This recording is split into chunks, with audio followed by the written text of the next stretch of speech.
mo na.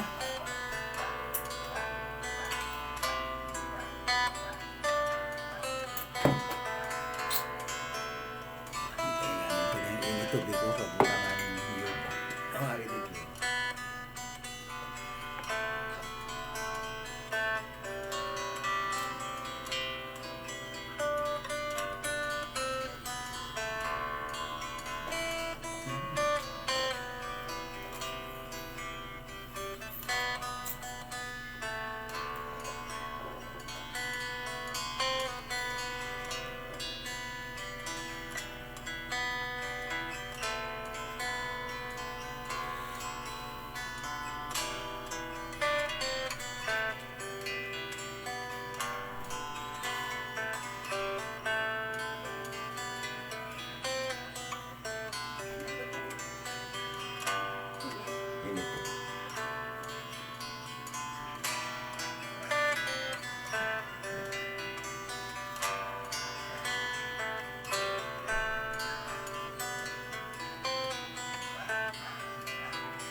Ah.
Magandang gabi po sa ating lahat.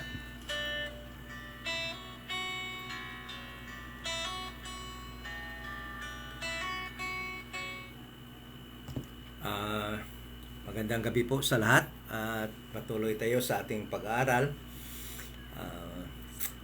So baka magtataka kayo na mukhang gabi-gabi nag-aaral tayo. Mas maganda na yon. Mag-aaral tayo kasi alam naman natin na ang panahon ngayon, wag natin sayangin yung panahon. Kung sa pamamagitan nito ay maraming maliligtas, gawin natin kasi yun ang pinaka-importante. Sabi nga sa Biblia ni Jesus Christ, kahit maangkin mo pa yung lahat ng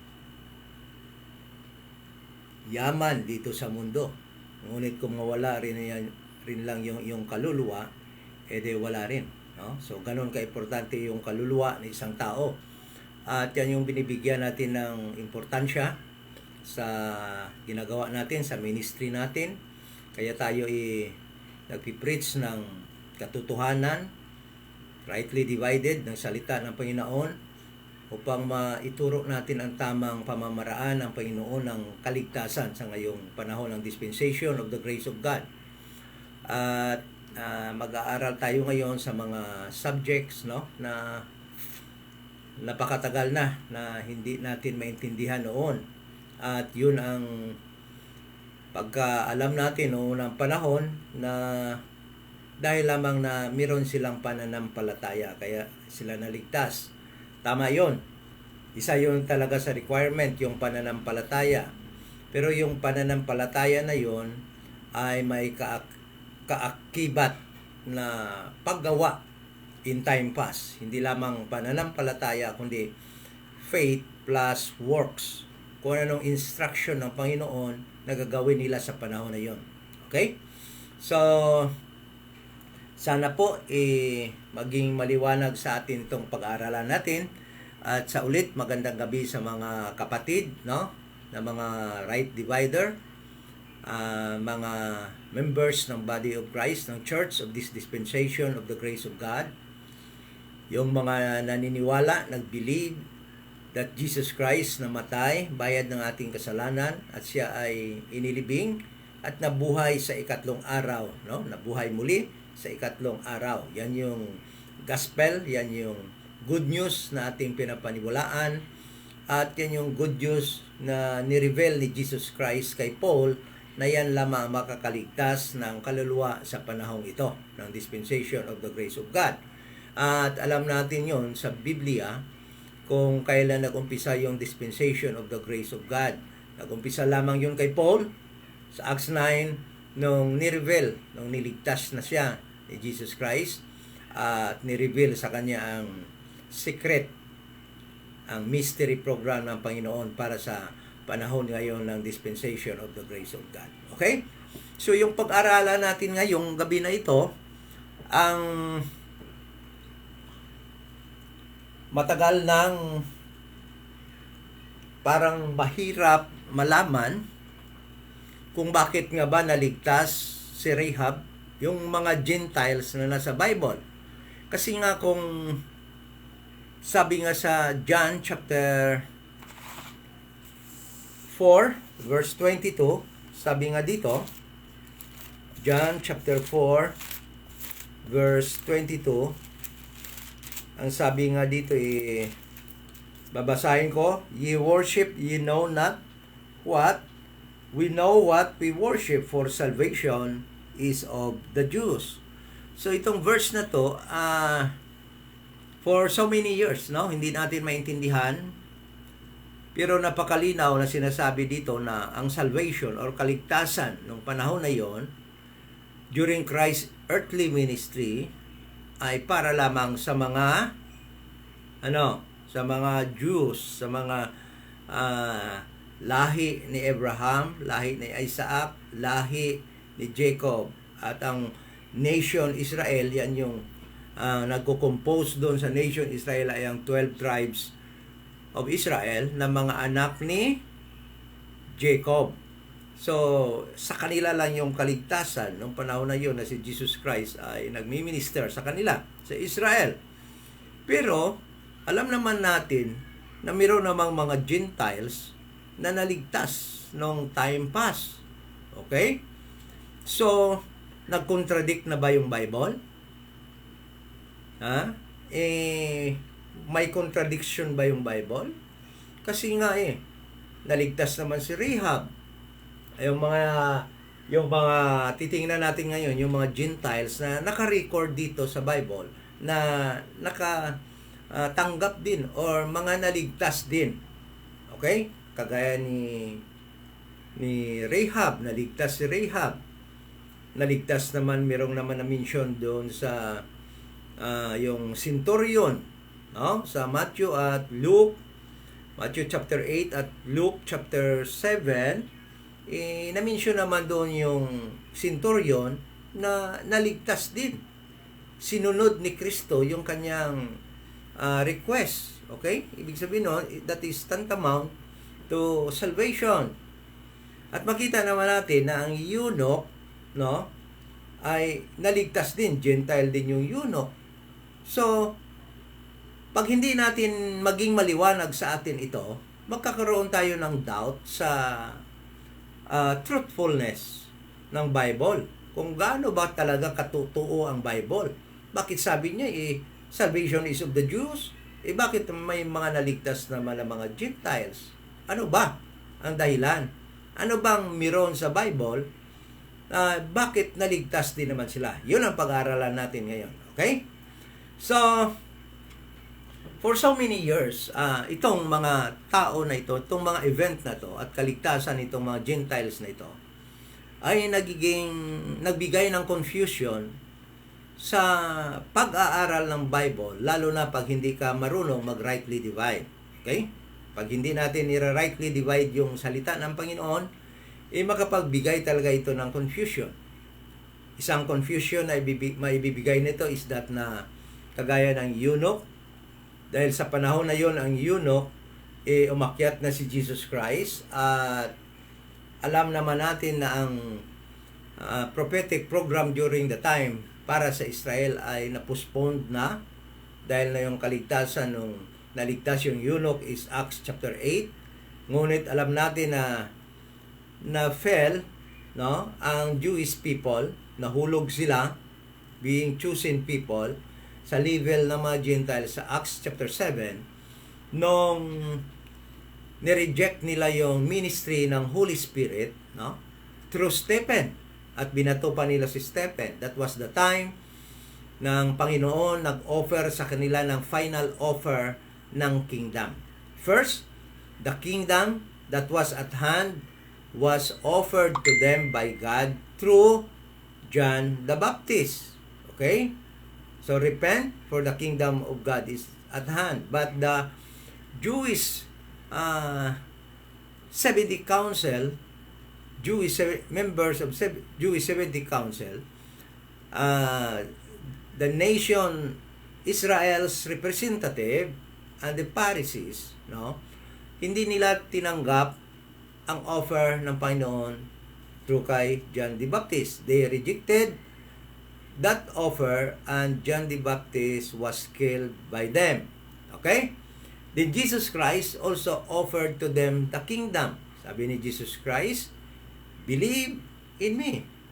Believe that I am the Christ, the Son of the living God, that your King. But at the same time, they rejected Jesus Christ. That was the second time they rejected God's offer of the kingdom. Okay? But binigyan sila ng one year grace period, no? Dahil na nakiusap at nagpray si Jesus Christ sa God the Father na to cut them off, no? Na to cut them down. So in Luke chapter 13, no, the parable of the fig tree, yan yun. Nakiusap ang Panginoon, si Jesus Christ sa God the Father, na huwag muna putulin ang Israel. Okay? Then, pagbigyan muna ng isang taon at kanya munang i-fertilize at baka mamunga, no? Worthy to receive the kingdom. Okay? But still, 1 year grace period lapse, doon yun natapos sa preaching ni Stephen sa Acts chapter 7, at doon sila nireject nila at na-commit nila yung blasphemy of the Holy Spirit, because during the time yung Holy Spirit na mismo yung nag-offer sa kanila for the third time ng kingdom. Alright, nireject nila. Then makita natin doon na sa Acts chapter 8, no, naligtas yung eunuch. So yung iba nagsasabi, tingnan mo, yung eunuch naligtas naman sa pamamagitan ng preaching ni Philip. Alam naman natin na si Philip, yung pinipreach niya during the time ay yung gospel of the kingdom, gospel to the Jewish people.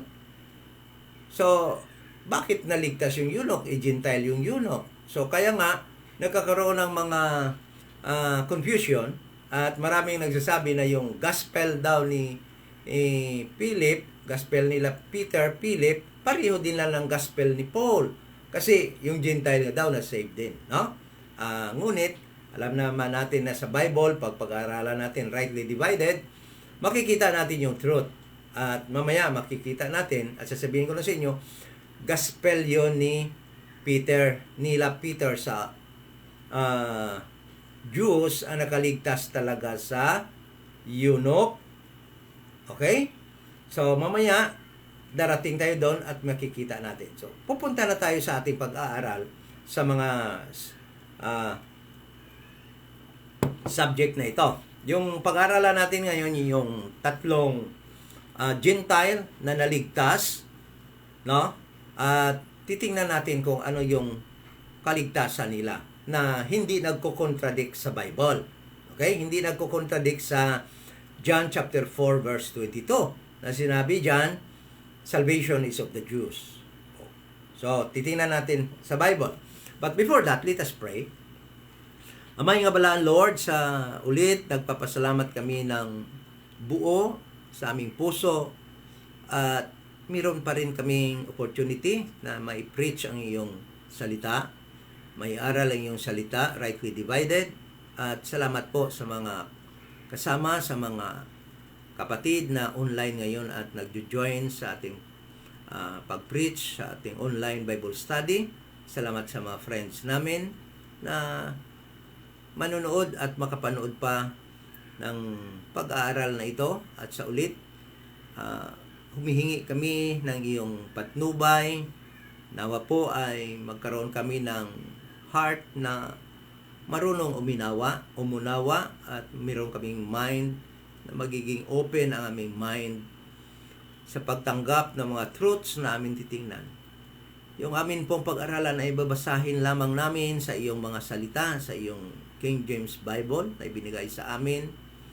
Hindi pa namin ito dadagdagan, hindi namin babawasan, kundi lamang po aming i-compare ang mga scriptures with scriptures upang upang amin po maunawaan ang dahilan kung bakit walang contradiction na yung Bible na nagsasabing ang salvation para lamang sa mga Jews, pero bakit naligtas may mga Gentiles na naligtas din sa panahon na yun. Pinagkatiwala po namin sa iyo aming pag-aral in Jesus' name. Amen. So, ito yung Iloilo Dispensation of Grace Bible Church dito sa 7040 7th Street, Balantang, Haro, Iloilo City. Ito po yung church na nag-preach, rightly divided, at naniwalang yung dispensation of the grace of God, nag-umpisa sa Acts chapter 9. At sa aming mga friends that are online, kung hindi nyo pa na laman ang inyong kaligtasan, ito lamang ang pamamaraan ngayon ng kaligtasan. Kailangan mo lamang maniwala, mananampalataya na si Jesus Christ namatay, bayad ng iyong kasalanan, inilibing siya at nabuhay sa ikatlong araw. Wala ka na ibang dapat pang paniwalaan o pananampalatayahan, kundi yun lamang ang death, burial, and resurrection ni Jesus Christ. Yan lang po, wala pong kaakibat yan na water baptism o ano pa mang mga gawain ng tao na idadagdag sa gospel ngayon. Yan lang po ang kaligtasan. Kailangan mo lang maniwala na si Jesus Christ namatay, bayad na iyong mga kasalanan, inilibing at nabuhay muli sa ikatlong araw. Okay? So, let us now dig or dive into our study kung bakit kung paano naligtas po ang mga Gentiles at ang eunuch, no? At ang eunuch na sa panahong yon na sinasabi naman ng Biblia na salvation is of the Jews. So, meron bang contradiction? Yan po ang pag-aaralan natin. So, para maintindihan natin, pupunta po tayo sa Genesis chapter 12. Okay? Genesis chapter 12. Meron pong promise ang Panginoon. Meron pong pangako ang Panginoon kay Abraham, no? Na yan ang pinakadahilan kung bakit may mga Gentiles na naligtas sa panahon ng time pass kung saan sinasabi ng Biblia o na may ilang mga Gentiles. At alam ko hindi lamang ito sila, no? Ito lamang yung mga naka-record sa Bible like Rahab, yung centurion, eunuch, Cornelius, yan lamang sila ang na-record, pero sigurado natin na marami pang mga Gentiles din naman ang naligtas. Pero ito naka-record for our learning para maintindihan natin na kung bakit, paano sila naligtas na hindi nagko-contradict sa salita ng Panginoon. Genesis chapter 12. Genesis chapter 12. So,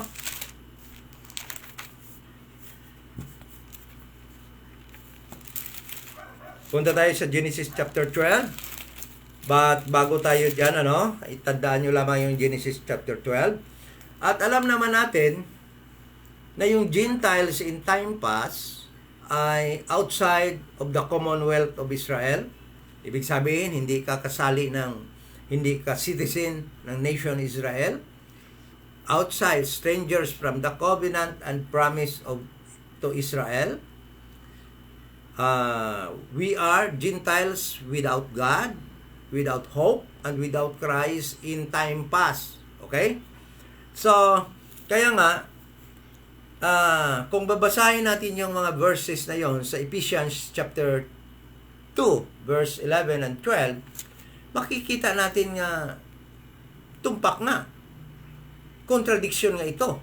Pag naligtas yung Gentile sa time pass na yon. Ngunit, titingnan natin sa Biblia na mayroong promise kay Abraham tungkol at para sa mga taong mabibless ng Israel or sa lahi ni Abraham. Sabi dito sa Genesis chapter 12 verse 1, Now, the Lord had said unto Abram, Get thee out of thy country, and from thy kindred, and from thy father's house, unto a land that I will show thee. Verse 2, sabi dito, And I will make thee a great nation, and I will bless thee, and make thy name great, and thou shalt be a blessing. Verse 3, And I will bless them that bless thee, and curse him that curseth thee, and in thee shall all families of the earth be blessed. Okay? So, noong panahon na si Abraham, tinawag ng Panginoon na umalis doon sa kanyang lugar, no? Sa kanyang country, at alam naman natin kung saan siya galing, sa Mesopotamia, no? Sa Chaldeans, nung umalis siya doon, sabi ng Panginoon, pinangakuan siya ng isang lugar na ibibigay sa kanya. Okay? At sinabi niya, ang promise ng Panginoon, I will make thee, sabi niya, a great nation, and I will bless thee, and make thy name great. Okay? Then sabi sa verse 3, And I will bless them that bless thee, and curseth him that curseth thee. So, dito, ito yung verse na ito, ang verse 3, ay in time past, talagang effective ito at work itong verse na ito. No? At alam naman natin na kahit na sa ngayong panahon na ito, maraming mga denominations na naniniwala pa rin dito sa verse na ito na at work pa rin daw ito at umuubra pa rin itong verse na ito, ang verse 3, na kung sino daw yung mag-bless sa Israel sa ngayon ay i-bless din ng Panginoon. Okay? But listen to this. Remember that we are now in the dispensation of the grace of God. And in this dispensation of the grace of God, meron tayong sariling instruction that was revealed by Jesus Christ to Apostle Paul. And that instruction is Romans to Philemon. At hindi natin ma-read doon sa instruction na yun ng Panginoon sa atin, in this dispensation of the grace of God, na kung i-bless natin yung Israel ngayon, i-bless din tayo. Okay?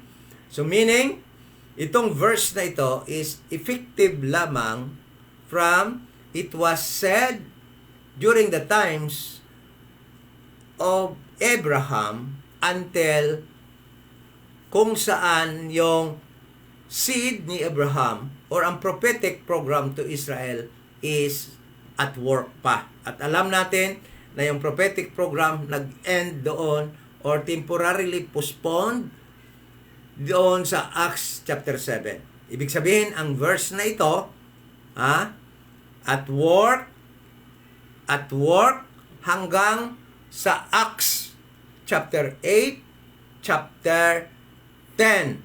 Doon may overlapping medyo doon dahil sa transition program. Okay?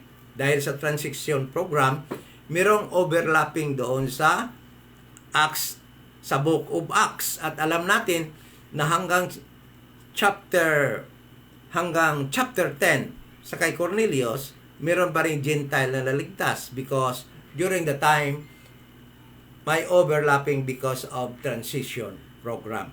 Okay? Or transition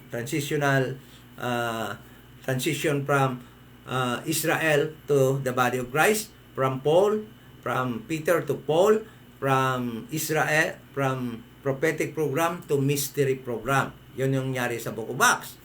Okay. So, because of this verse, sabi ng Panginoon, na promise sa kay Abraham, na kung sino man yung mag-bless sa iyo, i-bless ko rin. Okay? So, tingnan natin kung paano naligtas ngayon yung unang-una na pag-aralan natin, yung si Rahab. Okay? Kasi si Rahab, alam natin na naligtas siya. Physically, naligtas sila sa death nung yung sinalakay na nila ni Joshua yung Jericho.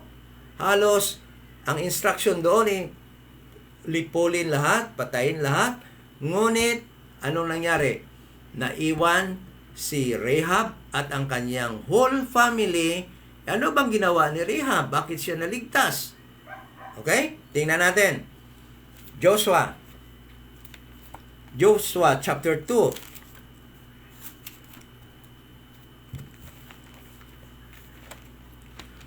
Joshua chapter 2. Ito yung nangyari dito.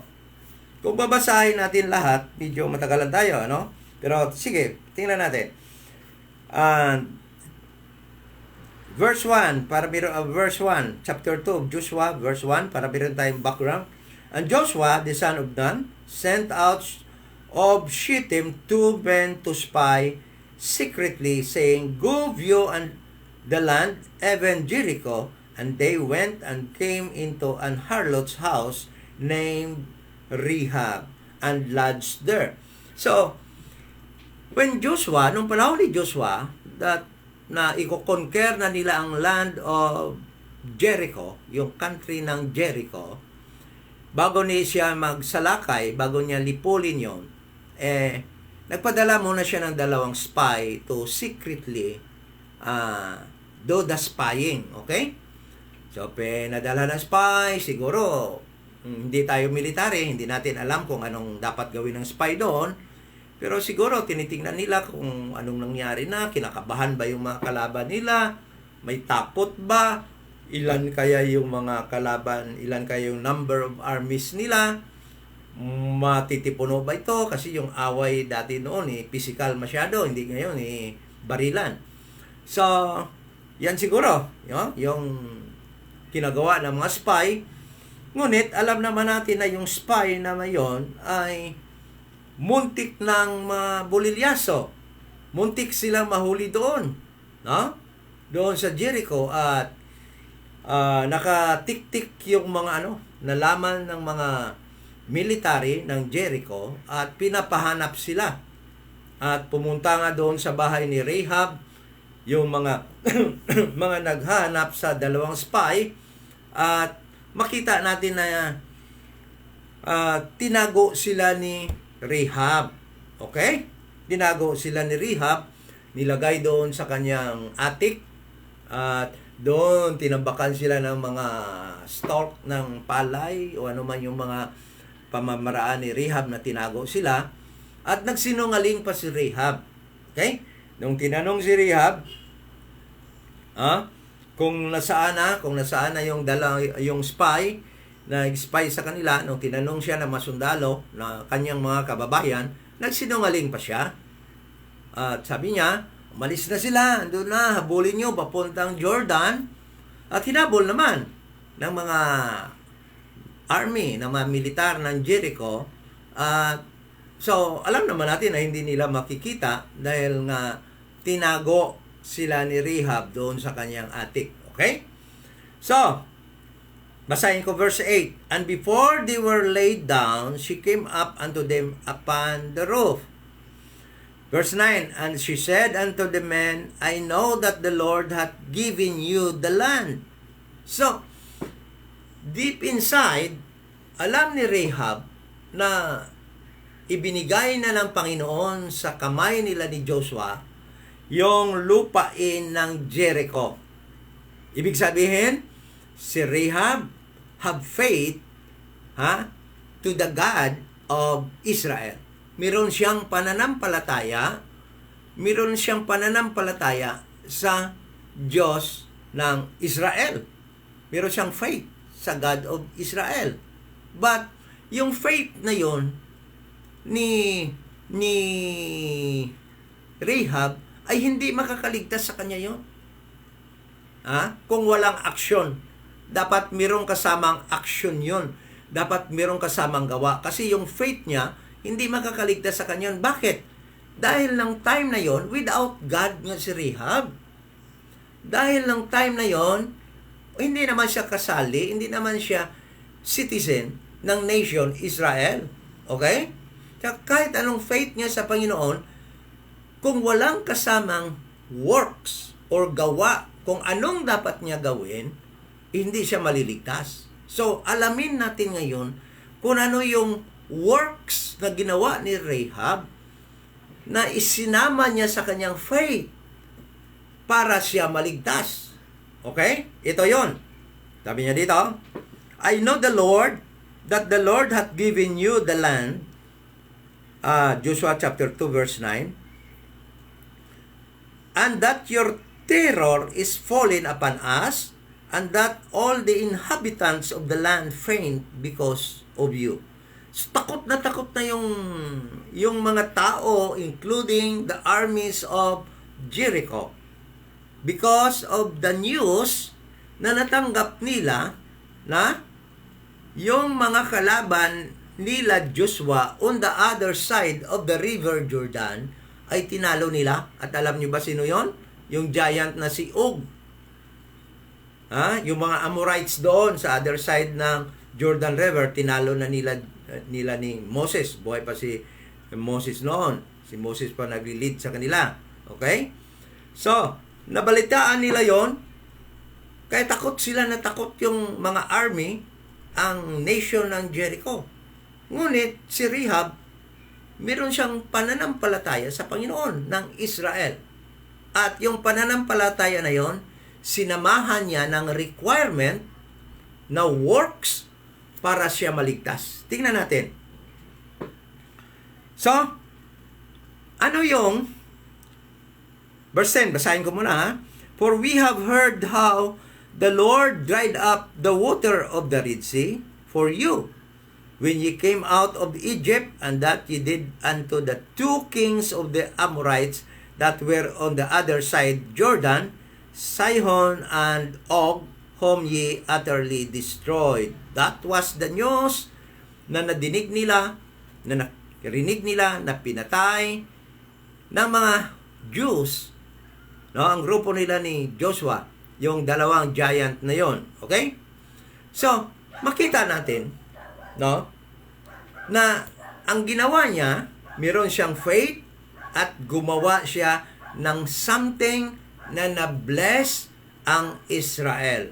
Ano yung naka-bless sa Israel na ginawa ni Rahab? Tinago niya, tinulungan niya ang dalawang spy na nag-spy doon sa Jericho. Kaya hindi namatay yung dalawang spy dahil po kanyang tinulungan. At yan po ay blessing, na ang yung pagtulong na yun, blessing yun sa Jewish people. Kaya ino-honor yun ng Panginoon sa time na yun. Because of her faith to God, gumawa siya ng requirement na dapat gawin para siya maligtas. At ang requirement na yon, ang pag-bless niya sa Israel. Kasi yun nga ang promise ng Panginoon kay Abraham, na kung sino man ang mag-bless sa kanyang sa kanya at sa kanyang lahi, sa nation Israel na kanyang lahi, ay i-bless ng Panginoon. Kaya yon ang reason bakit po naligtas si Rahab. Okay? So, alam naman natin, alam nyo, dito sa Bible, maraming promises sa Old Testament na ikaliligtas ng tao pagdating doon sa time ni Jesus Christ. Okay? Kahit na nga yung thief, yung magnanakaw, nakasama ni Jesus Christ sa cross, kung bakit yun naligtas? Dahil mayroong promise ang Panginoon sa Old Testament. Darating tayo dyan, pag-aralan natin yung tip na yan, bakit naligtas yung tip na yan. Kasi sabi nila, tingnan nyo, dahil lang yun, meron siyang faith, dahil lang meron siyang pananampalataya. No. Meron siyang pananampalataya at the same time, ginawa niya ang trabaho, ang dapat niya gawin para siya maligtas. Faith plus works. Ganon pa rin ang kaligtasan noong magnanakaw na kasama ni Christ nung siya ay ipinako sa cross. Kaya niligtas yun. Hindi lamang faith.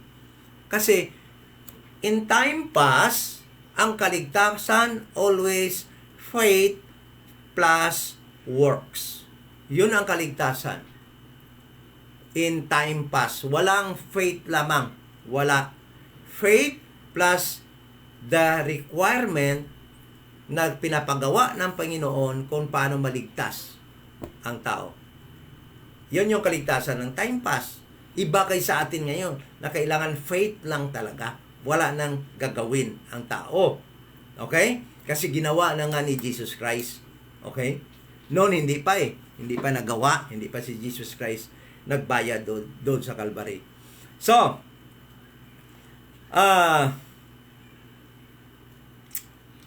alam nyo, ang Panginoon, kahit minsan naaakusahan ang Panginoon na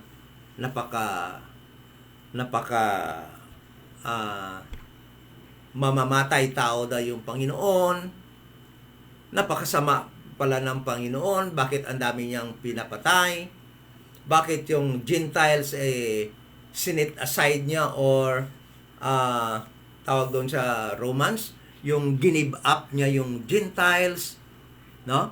Yung iba inaakusa ang Panginoon na napakalupit. Pero alam nyo, kahit na yung Gentiles, yung mga Gentiles noon na hindi kumikilala sa Panginoon, yung mga Gentiles na nung makita nila yung ebidensya, ang proof na meron talagang God na creator, ngunit yung kanilang wino-worship, yung kanilang sinasamba ay yung mga ginagawa pa rin like na mga ribolto, yung mga hayop, yung mga araw, moon, at ibang mga birds, lahat ng mga creeping things, yun ang wino-worship nila. Hindi ang Panginoon. Pero yung Panginoon, kahit na nilapastangan siya ng tao, ang Panginoon napakabait talaga. Kaya huwag nating masabi na ang Panginoon malupit, at saka binaliwala ang mga Gentiles nung time na yon. No. Kagagawan yun ng mga Gentiles kung bakit give up sila nung panahon na yon at kinuha lamang si Isaac at ang kanyang lahi, ginawang nasyon, upang doon magpakilala ang Diyos sa pamamagitan ng Israel. Ngunit hindi talaga niya 100% na give up yung Gentiles or iniwanan na lamang yung Gentiles nung panahon na yon para hindi maligtas. Nagbigay pa rin siya ng daan para sa mga Gentiles para maligtas. At yan yung pag-bless din ng mga Gentiles sa Israel. Pag ang mga Gentiles mag-bless sa Israel, tumulong sa Israel, sa anumang pamamaraan na pagtulong, financial man, o kagaya man sa ginawa ni Rahab, o iba pang mga pamamaraan sa pagtulong sa Israel, ay ang tawag doon ng Panginoon na i-bless nila ang Israel, kaya i-bless din sila ng Panginoon. Yun nangyari kay Rahab. Okay? So, titingnan natin ngayon kung paano naman naligtas ang centurion. Okay? Yung centurion, ibig sabihin ng centurion, isang taong nasa Roman authority at Roman soldier na meron siyang 100 persons sa kanyang watch. Meron siyang, ibig sabihin nun, merong 100 katao na kanyang minamanage o kanyang tauhan under him. Kaya siya tinawag na centurion. Kaya tawag natin sin, 100 yan. Ganon yung centurion. He was a man in authority. Meron siyang mga taong isang utos lang niya, sumusunod. Meron siyang mga taong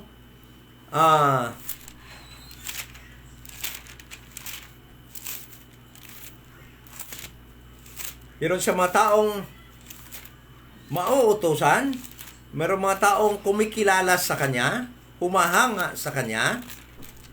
Ngunit itong senturyon na ito, na Gentile din, kagaya ni Rehab, naligtas din at nakatanggap ng kaligtasan, no? Because of something that he did. Isang bagay na kanyang ginawa. Okay? Bigyan natin ng pansin at basahin natin yung Matthew chapter 8. Matthew chapter 8 verse 5. Umpisa tayo sa verse 5. Okay? Sabi dito. Sabi sa verse 5, "And when Jesus was entered into Capernaum, there came unto him a centurion beseeching him." So, nung dumating siya sa Capernaum, Jesus Christ, mayroon isang centurion na naghahanap sa kanya. Sabi dito, no? Sa record ni Matthew, naghahanap sa kanya. Okay? "And saying, Lord, my servant lieth at home sick of the palsy, grievously tormented." Sabi niya kay Jesus Christ, "Lord, yung servant ko, yung tao ko, yung alagad ko, nakahiga at may sakit na palsy at tinotorment siya." Verse 7, "And Jesus said unto him, I will come and heal him." Sabi ni Jesus, darating ako at ihil, pagagalingin ko siya. Verse 8, "The centurion answered and said, Lord, I am not worthy that thou shouldest come under my roof, but speak the word only, and my servant shall be healed." Sabi naman ng centurion, "Lord, hindi ka pwedeng pumunta sa aking bahay kasi tao ako na may authority, no? Tao ako," sabi niya, I am not worthy that you should come under my roof, but speak word." So, kinikilala ng centurion na hindi siya nararapat. Hindi si Jesus Christ, tawag dito, deserve magpunta sa kanilang bahay dahil nga kinikilala niya si Jesus Christ as something above him. Ngunit sabi ni sa verse 9, "For I am a man under authority." So, medyo kasi yun, parang balik out or unbecoming for a Jewish people, for a Jewish person, no, na makipaghalubilo sa Gentile. Lalo na sa may mga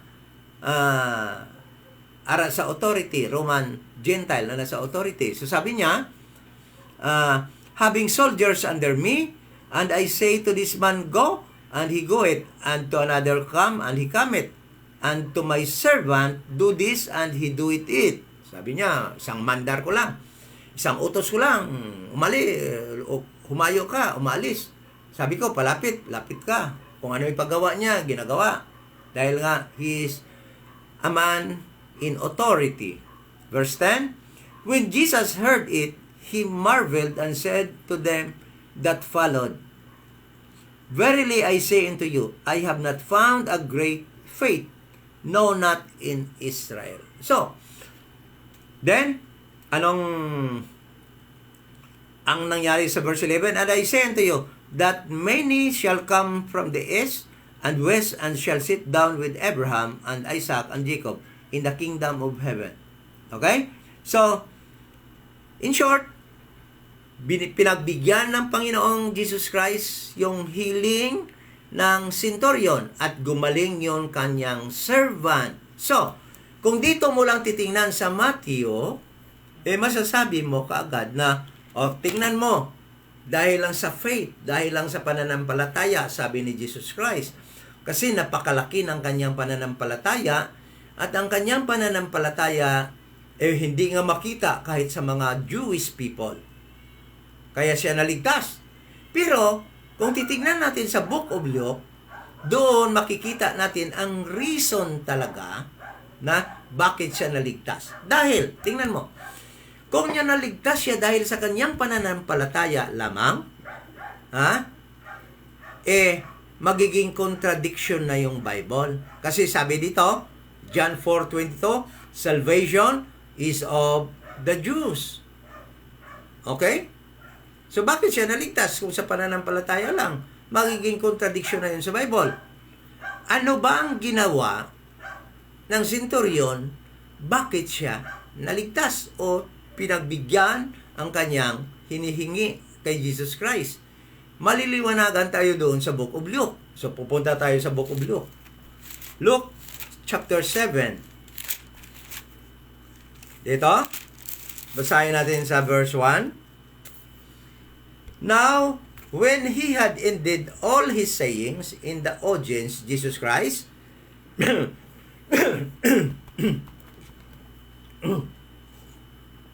sabi dito, now when he had ended all his sayings in the audience of the people, he entered into Capernaum, the same na lugar, yung sinabi doon ni Mateo, yung sinulat din ni Mateo. And certain centurion servants who was dear unto him was sick and ready to die. Hindi naman magkaiba yung mga sinasabi nila ni Matthew at saka ni Luke. Verse 3. And when he heard of Jesus, he sent unto him the elders of the Jews, beseeching him that he would come and heal his servant. So, nung madinig niya, naara si Jesus Christ, pinadala niya ang mga elders, mga utusan niya siguro, then, humihingi siya, nag-visit siya, na pagalingin ang kanyang servant na may sakit. Okay? So, verse 4, and when they came to Jesus, they besought him instantly, saying that he was worthy for whom he should do this. Listen to this. Verse 4 and verse 5 is key. Key to understanding bakit pinagbigyan ni Jesus Christ at naligtas, pinagaling ni Jesus Christ yung servant ng centurion, at alam natin at the same time, yung centurion ligtas. Kahit Gentile siya. Bakit? Sabi sa verse 4, and when they came to Jesus, yung mga elders, ang mga Jewish elders, nung dumating kay Jesus, na beseech ng centurion, no, na pagalingin ang kanyang servant, anong sabi kay Jesus? Anong sabi ng mga elders? Saying that he was worthy for whom he should do this. Sabi ng mga elder kay Jesus, deserve yung centurion na gagawin mo yun sa kanya. Ibig sabihin, ng mga elders, deserve ang centurion na pagalingin mo yung kanyang servant, deserve yung centurion na pagbigyan mo ang kanyang hinihiling, deserve yung centurion na maligtas siya. In short. Bakit? Verse 5. Ito yon. Anong ginawa ng centurion? Verse 5. For he loveth our nation. Kasi nga yung centurion, lover of Israel. Then ano pa? And he hath built us synagogue. Yun yung blessing. Yung centurion, dahil marami siyang pera, being in authority, siguro mataas yung government official siya ng Roman Empire noon, na nakatalaga sa Israel. Anong ginawa niya? Meron siyang faith sa God of Israel, and at the same time, yung faith na yan, kailangan niyang mag-work according to the required na gagawin niya para siya maligtas. At ano yun? Na i-bless niya ng maraming sinagoga. Nagpagawa siya ng maraming sinagoga. Ang sinagoga, yan yung lugar kung saan nag-aaral, binabasa ang salita, ang Torah sa panahon ni Kristo sa kanyang earthly ministry to the Jews. So nagpagawa siya ng mga, ibig sabihin, parang church. Parang church building. Nagpagawa siya ng marami at dahil doon, na-bless niya ang Israel at yan yung reason kung bakit naligtas at gumawa si Jesus Christ ng dapat gawin ng Panginoon. Kaya siya nga ang Panginoon nga siya eh. Binibless din niya ang centurion in return. Dahil ang centurion nag-bless sa Jewish nation. Nagpagawa ng maraming what? Ng maraming sinagoga sa Israel. So, contradiction ba yung Bible? Nag-contradict ba yung Bible kung bakit naligtas itong mga Gentile na ito? Hindi. Dahil mayroong promise sa kay Abraham na whosoever will bless you and your seed, I will bless them also. So, wala talagang contradiction yung Bible. Ngunit, alam naman natin na for so many years, na andidyan tayo sa denominations, hindi natin maintindihan ito dahil hindi tayo naturuan ng tamang pagtuturo nung nakaraang mga panahon na ando doon pa tayo sa denomination. Kaya, I'm so glad, natuto tayo mag-rightly divide. So, sana kayo din po ay matuto rin mag-rightly divide ng inyong Bible para makita din po ninyo ang tamang instruction para sa atin ngayon in this dispensation of the grace of God. Meron akong nakitang former friend, Yolanda Carpio. Thank you for watching. Kumusta si Paring Pat dyan? Mga kaibigan ko to dati nung doon ako sa Maynila, nagjo-join sa atin ngayon. Yolanda Carpio. Okay. So, ngayon, makita na pag-aralan na natin yung dalawang Gentiles kung paano sila naligtas. At yung pamamaraan ng kanilang kaligtasan hindi nag-contradict sa Bible sa sinasabi diyan sa John chapter 4 verse 22 that salvation in time past was only to the Jews. So titingnan naman natin ngayon kung ano na naman bakit na naman yung eunuch inaligtas at parang napaka-urgent talaga ng kanyang kaligtasan. Bakit si Philip from Samaria, from the northern part of Israel, he was taken by God, to Gaza. Yung Gaza, yung Gaza, yung lugar na pinagigirahan ngayon, from Samaria sa northern part, ng Israel, doon si Philip noon, doon siya nagpipreach sa mga Samaritans. Bakit siya biglaan at napaka-urgent ng pagkuha sa kanya at dinala siya doon sa Gaza, sa desert sa Gaza, at pinapuntahan sa kanya yung eunuch at pinapreach sa kanya doon si Jesus Christ upang mag-believe yung eunuch kay Jesus Christ, para maligtas yung eunuch. Bakit napaka-urgent? Ano ba talagang nangyari doon? At yan ngayon yung pag-aaralan natin kung paano naman naligtas yung eunuch. Okay?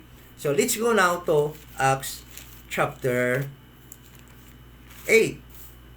Acts chapter 8. Ito po yun. Kasi, pag hindi natin talaga makita, mananatiling confused tayo at wala tayong enough, ang tamang pag-aaral, hindi natin malalaman din kung bakit nga ba naligtas ito. At yun na lang sasabihin natin kaagad because meron silang faith. Tandaan natin, salvation in time past is always by faith, but depende kung anong requirement na pinapagawa ng Panginoon sa taong may faith sa Kanya. At in time past, lahat ng faith may kaakibat na works para sila maligtas. So, anong works ang ginawa ng eunuch dahil meron siyang faith sa God of Israel? Anong work ang kanyang ginawa para siya maligtas? At napakatindi ng kanyang kaligtasan. God was obligated to do something very urgent, para lamang maligtas ang eunuch. So, let's read Acts chapter 8 verse 26. Philip, umpisa natin verse 5. And they, when they had testified and preached the word of the Lord, returned to Jerusalem and preached the gospel in many villages of the Samaritans. So, andiyan sila sa Samaria during the time. Verse 26, and the angel of the Lord spake unto Philip,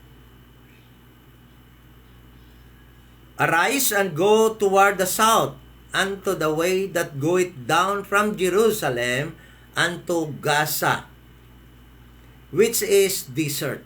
Alam naman natin na yung lugar dyan, na Gaza is a desert yan dyan, ano? Then, sabi dito sa Bible.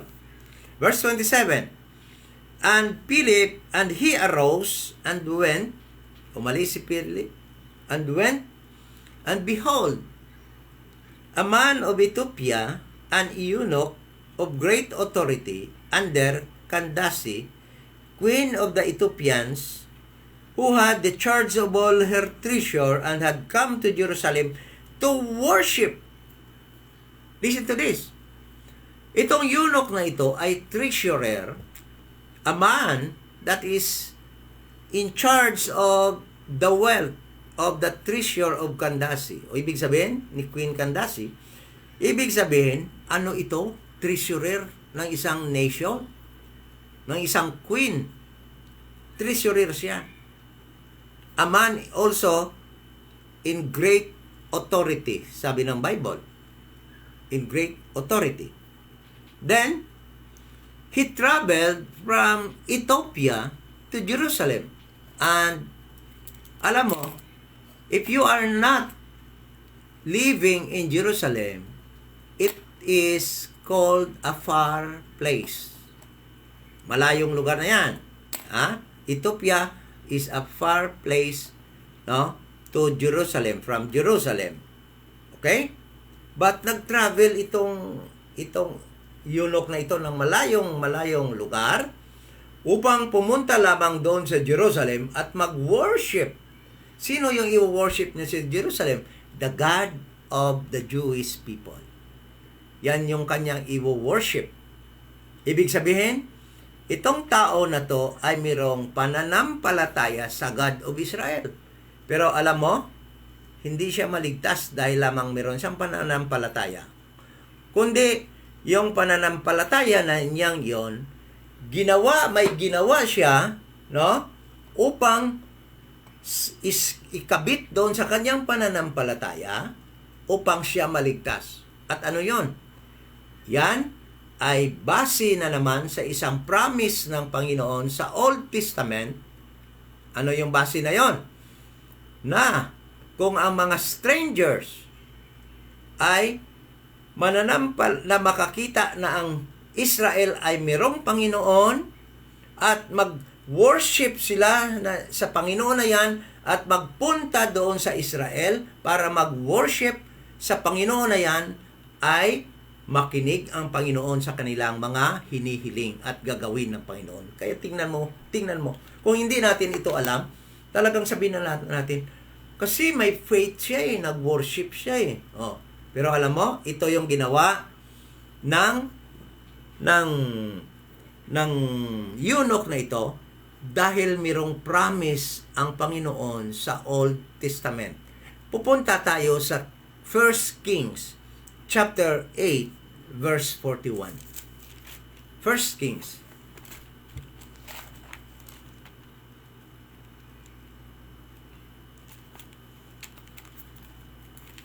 chapter 8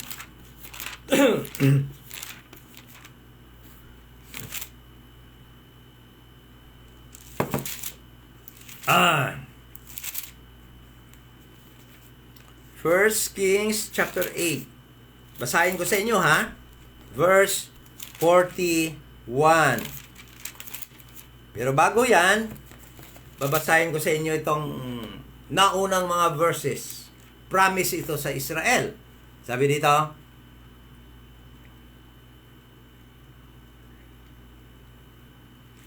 verse 37, basahin ko muna verse 37. Promise ito ng Panginoon sa Israel. If there be in the land famine, if there be pestilence, blasting, mildew, locust, or if there be caterpillar, if their enemy besiege them in the land of their cities, so whatsoever plague, whatsoever sickness there be, what prayer and supplication soever be made by any man, or by all thy people Israel, well shall know every man's the plague of his own heart, and spread forth his hand toward this house.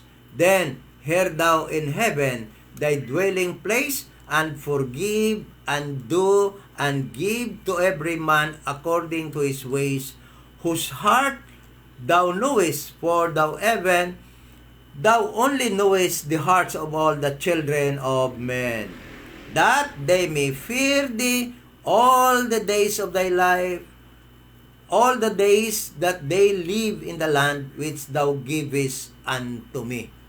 Okay? Sabi diyan, kung ano man mga balatian, kung may mga pestilence, may famine, sabi siya, mag-pray lang sila ang mga Jewish people, at maghumarap sila sa lugar doon sa temple, no? Sa lugar na kung saan ilagay ng Panginoon ang kanyang pangalan, ay gagaling sila. Yan ang promise ng Panginoon sa kanila. Kaya alam mo yung mga Jewish people, talagang harap yan sila doon sa temple. Pag nagpipray sila, kahit na nga si Daniel, di ba? Yung ando doon sila sa Babylonian Empire noon, talagang humaharap sila sa north, patungo sa Jerusalem pag nagpray sila. Kasi yun yung promise sa kanila ng Panginoon. At meron naman promise ang Panginoon sa Gentiles dito. Tingnan mo. Verse 41. Moreover, concerning a strangers. Sino tong strangers? Not a Jewish person. Ang tao na hindi Hudyo is strangers. Okay? Sabi dito, that is not of thy people Israel.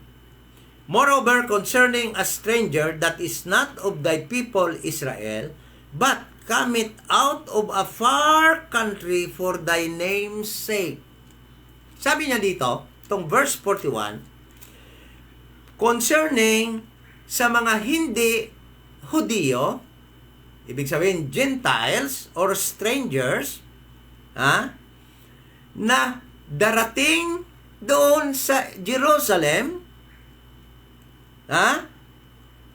out of a far country, galing sa malayong nasyon, para sa iyong pangalan, for thy name's sake. Ibig sabihin, kung sino mang Gentile, sa panahon na yun sa time pass, hindi na ngayon, hindi sa panahon na itong dispensation of the grace of God, hindi na ito epektibo ngayon na verse. Okay? Sino mang Gentiles na tao galing sa ibang nasyon, malayong nasyon, at pumunta sa Jerusalem para magsamba ng iyong pangalan for thy name's sake. Verse 42. Anong sabi? For they shall hear of thy great name. Kasi madidinig nila ang iyong malaking pangalan. Saan nila madidinig yon? Sa pamamagitan ng Israel. Kasi ang Panginoon noon, nagre-reveal ng kanyang pagka-Diyos through the nation Israel. Okay? Sabi dito, and thy strong hand. Paano ng mga Gentile makita ang strong hand ng Panginoon noon? Sa pamamagitan ng Israel. Tutulungan niya ang Israel, ipapanalo niya sa giyera, yan ang pamamagitan, makita nila ang strong hand ng Panginoon through Israel. When he shall come and pray toward this house. Kita mo? Sabi ng Panginoon, kung yung Gentile na yan will come, ibig sabihin, pumunta sa Israel, sa Jerusalem, and pray toward this house. Ibig sabihin sa temple. Okay? Sa lugar na kung saan ilalagay ng Panginoon ang kanyang pangalan nang wala pa ang temple na yon, and that is Jerusalem. Okay? Sabi dito, verse 3, hear thou in heaven, makikinig ikaw doon sa langit. Sabi dito, ano pagad? Thy dwelling place, mga kapatid, mga kaibigan, yung langit ang dwelling place ng Panginoon. Okay? Sabi dito, and do according to all that the strangers call it unto thee. At sabi dito, at gagawin niya ang lahat ng hinihingi ng strangers, ng Gentile, kung ano man ang gustong gawin sa kanya ng Panginoon, gagawin ng Panginoon. Okay? That all people of the earth may know thy name, to fear thee, and to do thy people as do thy people Israel, and that they may know that this house which I have built is called by thy name. What house?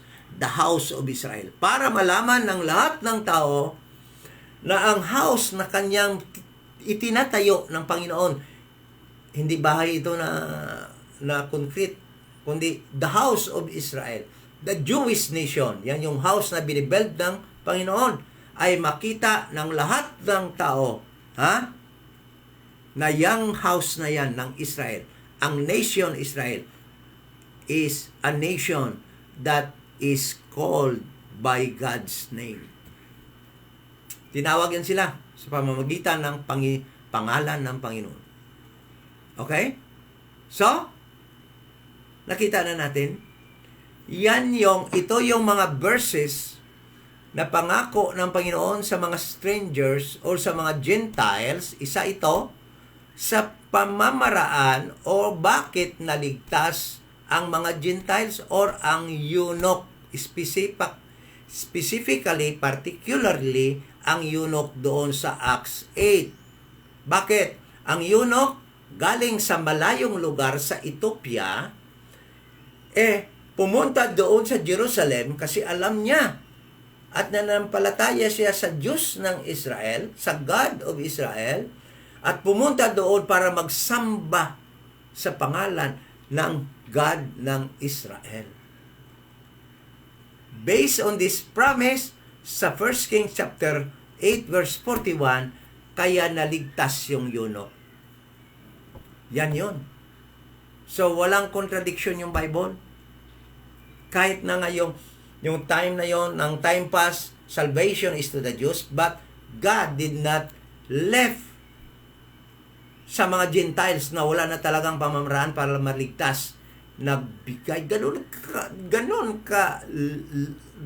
ang love ng Panginoon. Ganun ka, God is love.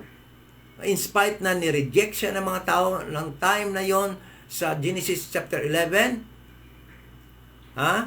give up siya ng mga tao, hindi siya kinikilala ng mga tao, give up din niya ang mga tao, but still, nag-iwan ang Panginoon ng pamamaraan para pa rin maligtas ang mga Gentile. That is always God's will to us, na maligtas. But in time past, doon tayo sa Israel. Kailangan natin magpailalim sa Israel.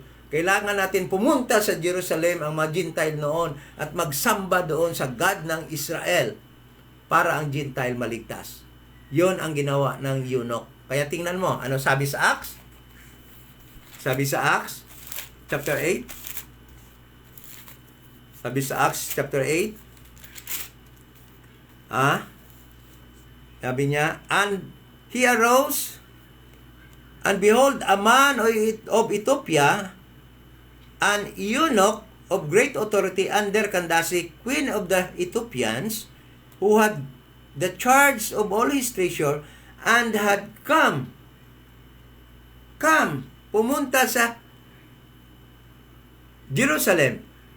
At to worship that God of Israel.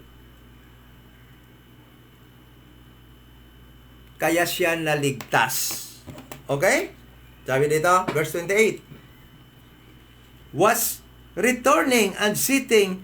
So, pauwi na siya. Galing na siya. So, isa sa mga hinihingi, kasi ang sabi doon sa 1 Kings chapter 8 verse 43, na kung ano man ang hinihingi ng Gentile na yon, ng stranger na yon, na pumunta doon sa Jerusalem at mag-worship, ay gagawin ng Panginoon. So isa na hinihingi niya, malalaman natin, na ang hinihingi niya is na maligtas siya.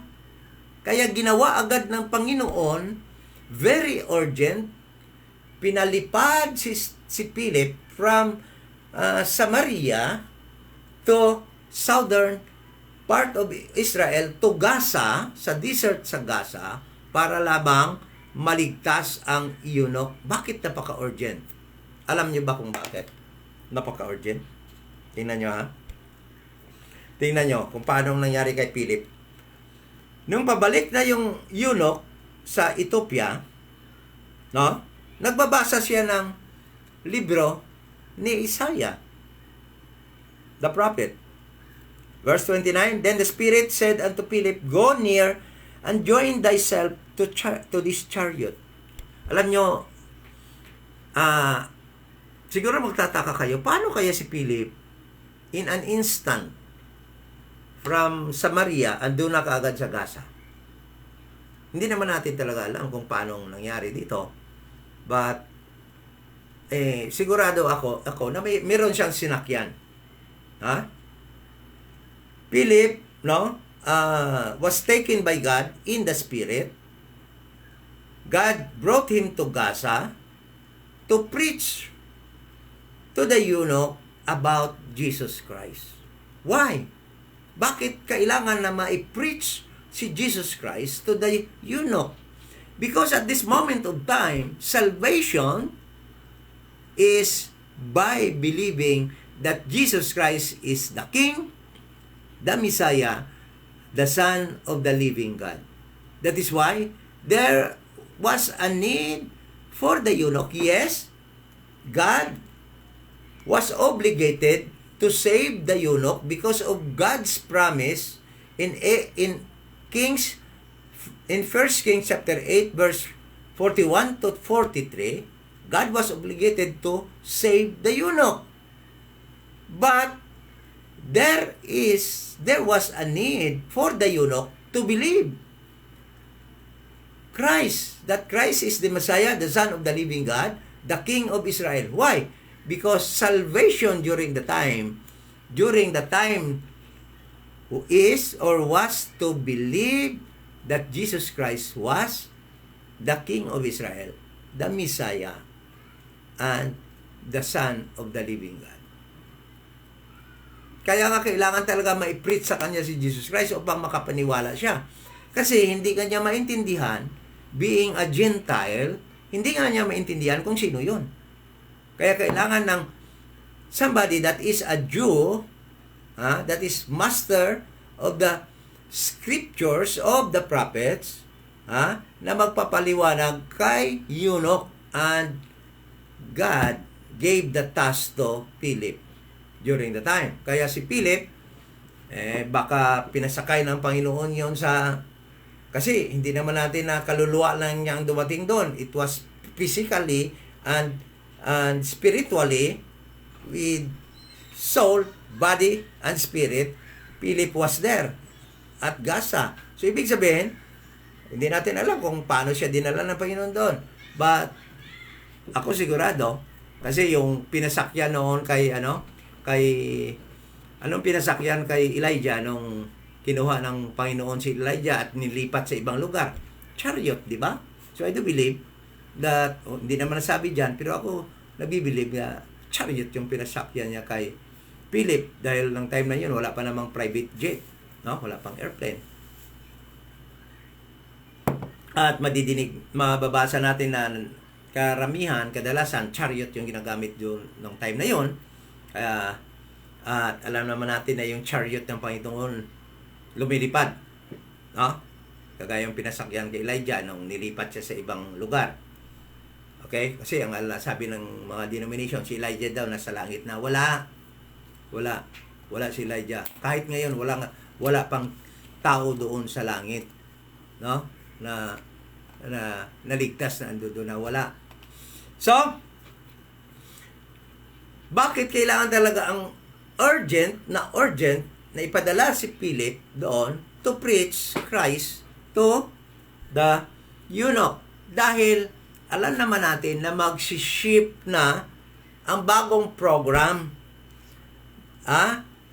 Masususpend na temporarily ang prophetic program na kung saan maliligtas ang eunuch through sa promise na yon sa Old Testament. Sa 1 Kings chapter 8 verse 41 to 43.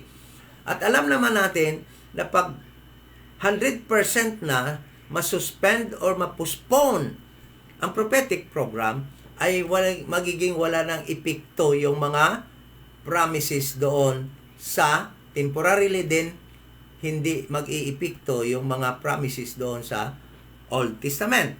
Kung fully implement na ang dispensation, ang mystery program. Kaya there was a necessity, an urgency na maligtas na kaagad ang eunuch. Kaya gano'n na lang ang pagmamadali ng Panginoon na ipadala kaagad doon. Alam niyo, talagang napakagaling ng Panginoon. Talagang ang Panginoon sinusunod talaga kung ano yung nasabi sa Biblia. Kasi nasabi niya yun sa Biblia na kung mga strangers na pumunta sa Jerusalem at mag-worship na sa Kanya, gagawin niya kung ano man ang hihilingin. Kaya diyan mo lang makita. Dito lang natin makita kung paano ang Panginoon tumupad at mag-perform whatever na promise niya sa Kanyang Bible, sa Kanyang salita. Talagang gagawin niya. Talagang hindi niya yon pababayaan, or else magiging liar siya kung hindi niya gagawin yon. Okay? Kaya tingnan mo, ginawa talaga niya. Kaya huwag tayong mag-doubt. Huwag tayong mag-doubt sa sinasabi nitong salita ng Panginoon. Talagang tama. Gagawin niya. Kaya nga, ito yung instruction natin dito sa Romans 2, Philemon. Whatever na nakasulat dyan, whatever promises na para sa atin ngayon, spiritual blessings in the heavenlies, we will inherit heaven. Ano pa? Ano pa mga promises yon? That darating ang panahon na ira-rapture tayo. Talagang gagawin ng Panginoon yan. Hindi mamimiss yan. Walang mamimiss na isang promise ang Panginoon sa aton. Walang isang promise na mamimiss ang Panginoon sa promise niya sa Israel. Sa kanyang prophetic program, walang mamimiss na isang promise ang Panginoon para sa body ni Christ in this dispensation of the grace of God. Lahat yan ay kanyang gagawin. Kagaya ng ginawa niya sa eunuch. Tingnan mo, halos matatapos na yung mag-end na talaga fully ang prophetic program, kaya niligtas. Talagang nagmamadali siya. Niligtas niya yung eunuch. Dinala si Philip doon by way of anumang ginamit niya na transportation. Paano niya dinala doon si Philip sa Gaza, sa disyerto sa Gaza. Okay? So, sana po naintindihan natin kung paano naligtas itong mga Gentiles na ito. Yung kita natin dahil doon sa promise kay Abraham at sa mga promise pa na ginawa ng Panginoon in time past. At hindi yon contradiction sa salitang sa verse na sinasabi diyan sa John chapter 4 verse 22 that salvation is of the Jews. Yes, is of the Jews, but may mga promise ang Panginoon in time past kung paano din ang mga non-Jews, mga Gentiles maligtas. Ganon ka mapagmahal ang ating Panginoon. Kahit na yung mga Gentile noon, sinatabi siya, hindi siya kinilala, ngunit yung ating Panginoon, binigyan pa rin tayo ang mga Gentiles ng pamamaraan para maligtas. At yan ay sa pamamagitan ng kanyang mga promise through the nation Israel. Thank you so much. At sana po ay may aral tayo nakuha na katotohanan. Kaya ko po ito dinidiscuss para magkaroon tayo ng magandang pananaw at pag-understanding sa mga nangyari sa mga Gentiles na ito at hindi natin ma-mix, no? Hindi tayo mako-confuse kung bakit sila naligtas. Yung mga Gentiles naman sila at naligtas sila in time past. Naligtas sila sa gospel sa panahon ng time past at hindi sila naligtas sa gospel sa panahon ng dispensation of the grace of God. Yan po ang tandaan natin para hindi tayo mag-mix. Hindi tayo ma-mix doon sa prophetic program. At sa pag-aaral natin ito, magiging matibay yung ating stand na tama talaga na ma-rightly divide natin ng tama din ang Bible. Kasi pag hindi natin rightly divide, sigurado yun na wrongly dividing the Word of God. At yun ang nangyayari sa mga maraming nagkiklaim ngayon na mga RDs, no? Sorry to say that, but that is the truth. And I have to tell the truth. Yan ang nangyayari ngayon sa maraming mga nagkiklaim na mga RDs, but hindi po nakakaintindi ng mga nangyayaring na yon. Kaya nga nami-mix pa rin nila. Hindi nila maintindihan mabuti kung anong nangyari sa panahon yon. Kaya sabihin nila, naligtas din naman ang eunuch. Ibig sabihin, isa lang yung gospel nila. Gospel nila Peter yon. Si Philip nga nagsalita sa kanya nag-preach sa kanya sa wilderness. Doon sa desert. Yung pinipreach ni Philip, gospel nila ni Paul. Tama yon. Pero dahil doon sa promise yon, sa time pass, at hindi kasama yon sa dispensation, sa instruction ng Panginoon sa atin sa panahon ito ng dispensation of the grace of God. Sana po, maraming salamat po. Grace and peace po sa lahat na mga kapatid na mga RD. Okay? Kung meron po kayong tanong, pakisulat na lang po diyan sa comment section at itatry po natin na sikapin po natin na may masagot po yan biblically. Okay? So, pag-aralan din po ninyo, hindi ko po ito dinidiin na inyong paniniwalaan, ay ginagawa ko po ito upang i-encourage din po kayo mag-aral sarili nyo ng inyong Bible. Huwag po kayo maniwala lang po sa aking mga sinasabi, sa mga napag-aralan ko, kundi ginagawa ko po ito para ma-encourage din po kayo, ma-challenge na mag-aral din po ng inyong mga Bible. Yun ang pinaka magandang gagawin po ninyo. Mag-aral ng inyong mga Bible. Kasi pwede po na nagsisinungaling ako. Pwede naman akong mali sa aking pag-aaral. Kaya po, tingnan po ninyo sa inyong mga Bible, mag-aral po kayo ng sarili ninyo. Kung wala po kayong Bible, bumili po kayo ng King James Bible. Yung sa akin nga, lumang-luma na. Bumili po kayo ng King James Bible, yung 1611 to 1769 na edisyon. At yan po yun ang preserved Word of God para sa atin ngayon. Itong dispensation of the grace of God. Maraming salamat po. Grace and peace, and let us close in prayer.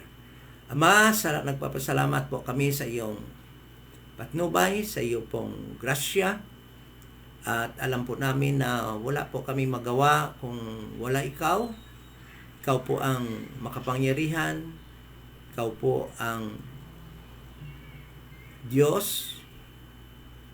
Nasa inyo po ang lahat ng talino. At nawa po ay yung pag-aralan namin maging maliwanag at maging guide po at paka-encourage sa aming mga kapatid, lalo na sa aming mga friends, na mag-aral din po ng iyong salita. Hindi po kami pwedeng maging sunod-sunuran lamang kung ano ipapakain sa amin, ang sasabihin sa amin, lalo na ng mga pastors na hindi nag-rightly divide, at lalo na din po sa mga nag-claim na mga RD pero hindi naman sound doctrine ang tinuturo, mixed doctrine. Kaya po sana i-preserve nyo din po kami, lalo na ang mga kapatid na bago pa po natuto mag-RD, na hindi po madala ng mga maling turo po. Salamat sa oportunidad, sa oras na binigay mo sa amin na mapag-aral ng iyong mga salita. Salamat sa ulit sa aming mga friends that are online at makapag-panood pa po ng video na ito. At sana po mananampalataya din sila na si Jesus Christ ay namatay, bayad ng aming mga kasalanan at inilibing na buhay sa ikatlong araw upang matanggap din po nila ang kaligtasan. Maraming salamat at yan ay hinihingi namin at pinapasalamatan in Jesus Christ. Amen.